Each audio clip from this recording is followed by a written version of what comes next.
Hello, I'm Marvin Russ with Old Plantation Syrup at Russ Brothers Farm. We're down in Calvert, South Carolina, off old number 4 highway on Gingerbread Lane with open house to the public, which we don't have no admission at all. We're cooking syrup today, grinding and cooking, and everybody look at me like he's having a good time. And we're selling a little, we got the produce stand up, selling produce. We got our Canebrake Farms out of Saluda, South Carolina. They're selling jar goods. I'm Sabrina Manning. I'm with Canebrake Farm, a first-generation farm in Saluda, South Carolina. I came out here to be with Marvin on his syrup-making day and have a lot of fun, meet a lot of new people, and he asked me to bring my canned goods along. We are a first-generation farm. We produce lots of traditional South Carolina vegetables. We also do a value-added product. We put a lot of our produce and a lot of other South Carolina produce into jars. An event like this brings community people together, introduces you to people that you may not have met previously. It preserves that small town image, a lot that people have gotten away from. Everything is so very commercial. You don't have to go to the grocery store.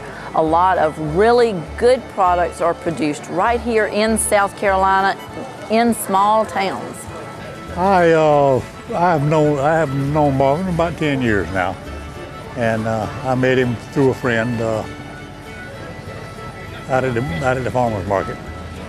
Found out he had some, and you know that he done sugar cane and stuff, and I grow cane. Planted some cane, and I bring it here and have it processed.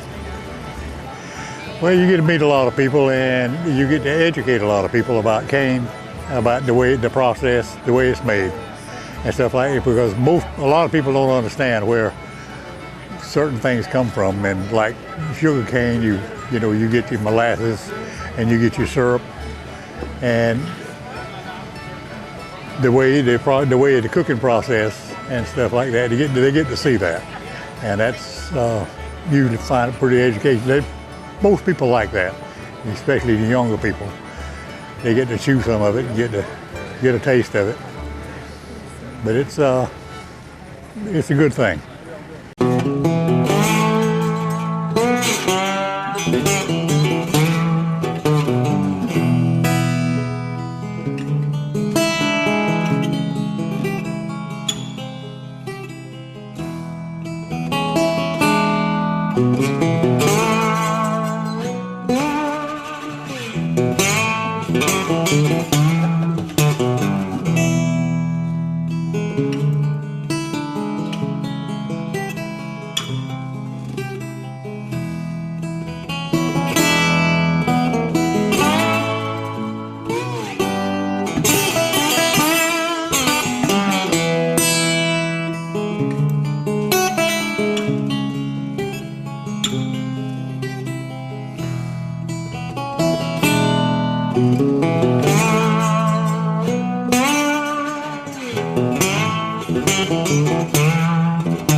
The Boss family been in business over 200 years.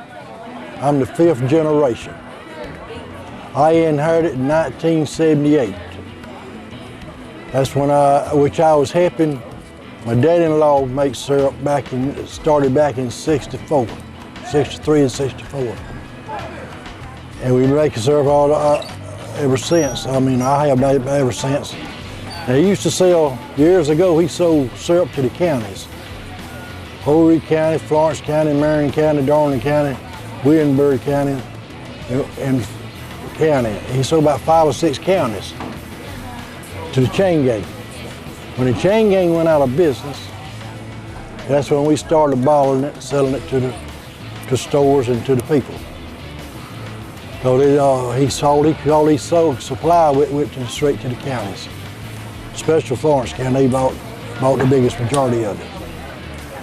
And now we grind cane for everybody from Asia, Georgia, up around Pembroke, North Carolina, as far away as Little Mountain, South Carolina. Last year we cooked over 6,000 gallons of syrup.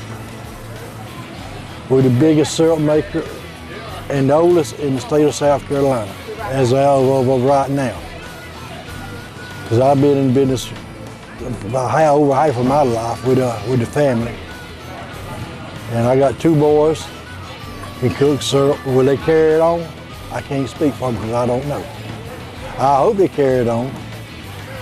Which we cook syrup for other people. I reckon about 50 other people. I had a man call me this morning from Savannah, Georgia, wanting to bring a load in. And we cook on haze, we bottle it. If they want molasses, they get molasses. They want syrup, we blend the syrup. They bring their containers and put it in, else we'll put it in our bottles. And it seems like everybody kind of like it either way we put it. We ship syrup all over the United States. We ship Federal Express. We ship syrup clean out over to Hawaii, Alaska, all up north. I have shipped syrup to Johannesburg, South America. And for about 3 years there we shipped syrup down there, about 3 years. And I mean, we ship it, I got orders down to fill, and I'm gonna start filling them after open house day, because I don't have any molasses to fill them with. We've got to cook to get molasses. This building, old man John Fritz cut this lumber back in 55 or 56. This building used to be a backer barn. We tore the backer barn down and made the building. But the open house started about,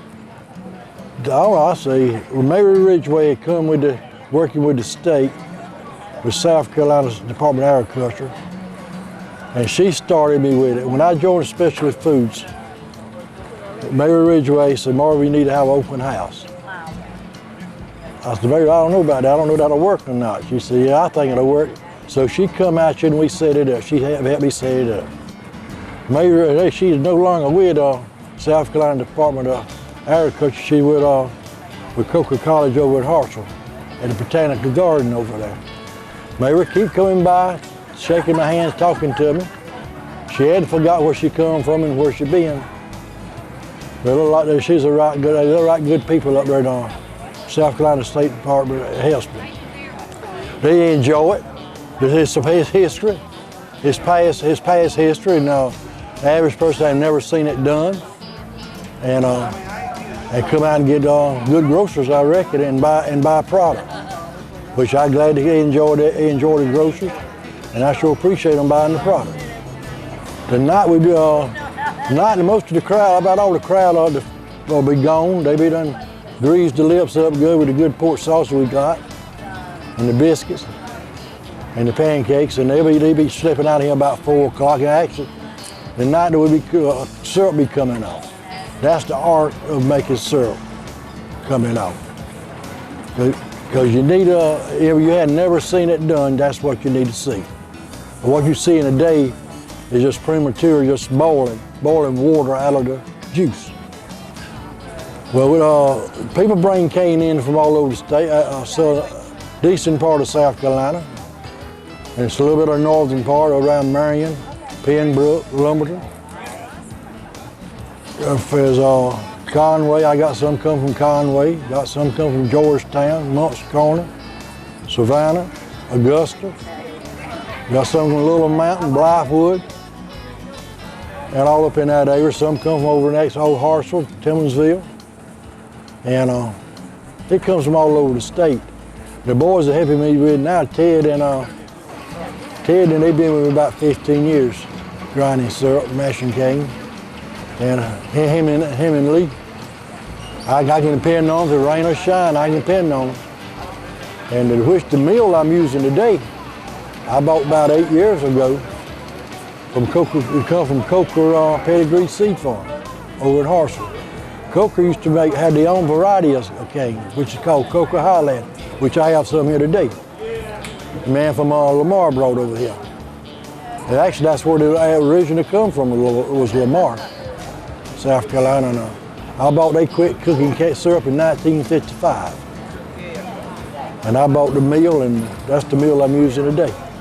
A lot of people don't know what sugar cane is, period. I mean, they've never seen sugar cane. And they don't understand the process of making syrup. In growing cane, it has eyes on it, and you can't expose it to cold weather, to frost, because it'll kill the eye. And you have to keep it, you don't want it to dehydrate. So I usually plant my cane in the ground, and then I cover it with about 4 to 5 inches of soil, and then I cover that with straw to keep it from freezing, because you don't want it to freeze. And then in the spring of the year, I remove the straw, and the cane comes up, and then this is waiting process. Then we fertilize it and wait for it to mature. When it turns from juice to syrup, the syrup will run up, and the water will run back. You can tell when it starts syruping how thick it gets at all. Which USDA have us check it with a hydrometer. They want it 35 brix, B-R-O-I-X or something like that.